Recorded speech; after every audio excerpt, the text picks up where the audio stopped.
Is the air in your factory a silent killer? Every single day, thousands of industrial workers across Pakistan walk into an environment filled with unseen dangers. We are talking about dust.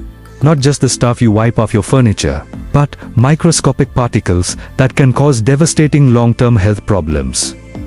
The scary part, while the world moves forward with advanced safety protocols, many of our local industries are stuck in the past, putting lives and livelihoods at risk. But here's the good news.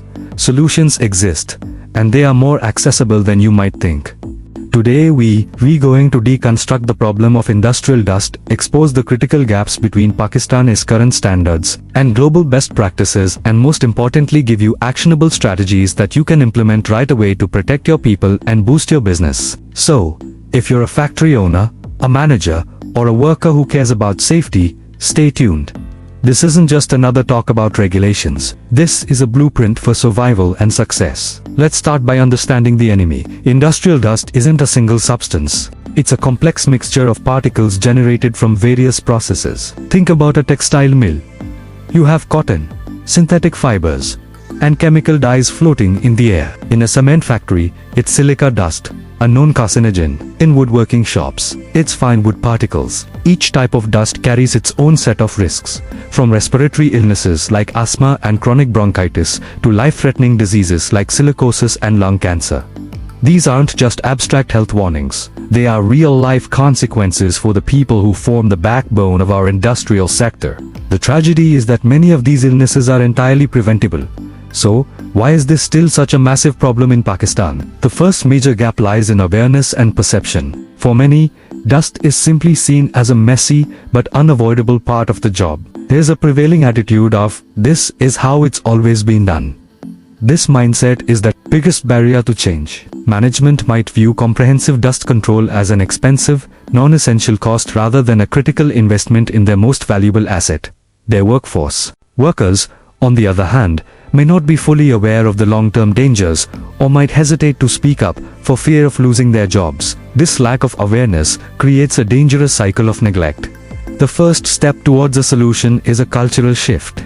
We need to start treating clean air not as a luxury, but as a fundamental right for every worker. Now, let's talk about the technical and regulatory gaps. Pakistan has laws, like the Factories Act, that touch upon ventilation and cleanliness. However, these are often general and lack specific, measurable limits for different types of dust exposure.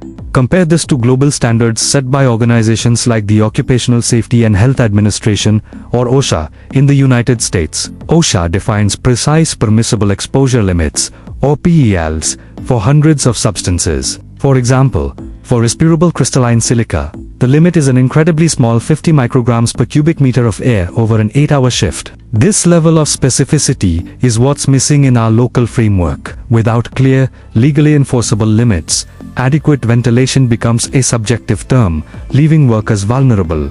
So, how do we bridge this gap? It starts with a simple but powerful principle: the hierarchy of controls. This is a framework used by safety professionals worldwide to implement the most effective solutions.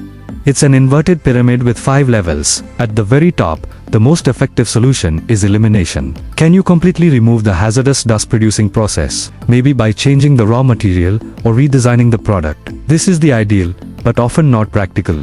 The next level down is substitution. Can you replace a hazardous substance with a safer alternative? For instance, using a less dusty material or a wet cutting method instead of dry cutting stone or concrete. This immediately reduces the amount of dust generated at the source. This is a hugely effective strategy that is often overlooked. Before you even think about masks or fans, ask yourself, can we substitute the process? If you can't eliminate or substitute, we move to the third level, engineering controls. This is where the real, tangible changes to the factory environment happen. This is about physically isolating people from the hazard. The most effective engineering control for dust is local exhaust ventilation, or LEV. This isn't just a big fan on the wall. An LEV system is a strategically designed network of hoods, ducts, and filters that captures dust right where it's created, before it ever has a chance to spread into the breathing zone of the workers. Think of a high-powered vacuum cleaner nozzle placed right next to a cutting blade or a grinding wheel. Enclosing the dust-producing machinery is another powerful engineering control. If the process is contained within a sealed box, the dust can't escape into the wider factory floor. These solutions require initial investment, but the return on that investment, in terms of reduced healthcare costs, lower employee turnover, and increased productivity, is immense. The fourth level of the hierarchy is administrative controls. This involves changing the way people work. This includes things like job rotation, so no single worker is exposed to high dust levels for their entire shift. It means implementing rigorous housekeeping schedules, not just sweeping, which can kick dust back into the air, but using industrial-grade vacuum cleaners or wet cleaning methods. It also includes one of the most critical components: training. Are your workers trained to recognize dust hazards? Do they know the proper procedures to minimize dust creation? Do they understand the importance of the control measures you've put in place? Creating a clean air work culture through clear signage, regular safety meetings, and empowering workers to report issues without fear is a powerful, low-cost administrative control. Finally, at the very bottom of the pyramid, the last line of defense is personal protective equipment, or PPE.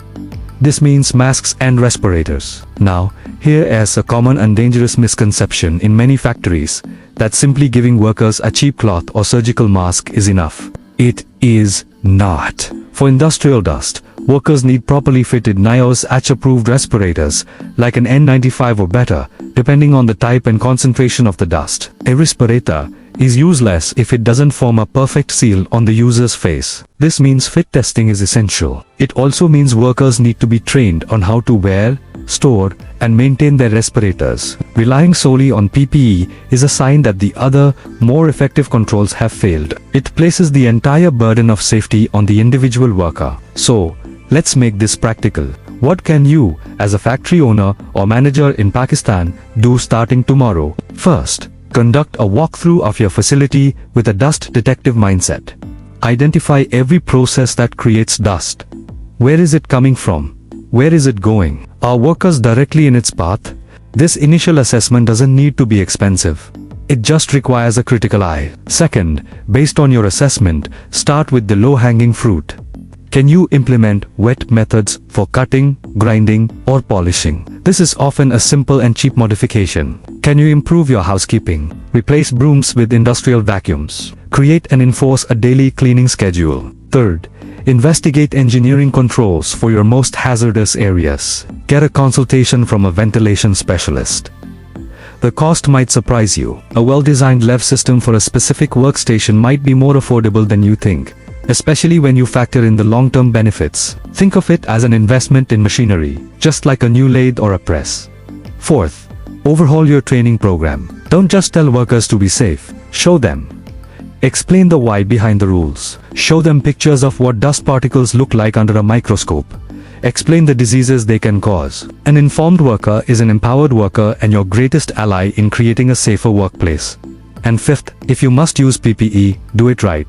Invest in high quality, appropriate respirators. Implement a proper fit testing and training program. Make it a non-negotiable part of your safety culture. The gap between current practices in many Pakistani factories and global best practices seems wide, but it is not insurmountable. The solutions are not secrets. They are well-established engineering and management principles. It's about shifting our perspective from reactive to proactive. From viewing safety as a cost to understanding it as a core driver of productivity, quality, and sustainability. A worker who isn't worried about the air they breathe is a more focused, efficient, and loyal employee. A factory with a reputation for safety is a more attractive place to work and a more reliable business partner. Closing this gap is a shared responsibility. It requires industry leaders to invest, government bodies to create and enforce clear regulations, and workers to be educated and empowered. The clock is ticking, and every breath counts.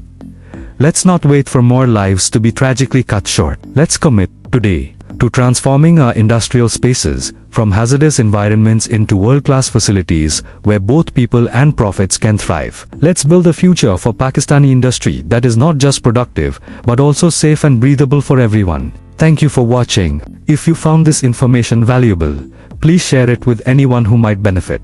Don't forget to like this video and subscribe to our channel for more content on creating safer and more productive workplaces. Let's start the conversation in the comments below. What are the biggest dust-related challenges you see in your industry? Together, we can make a difference.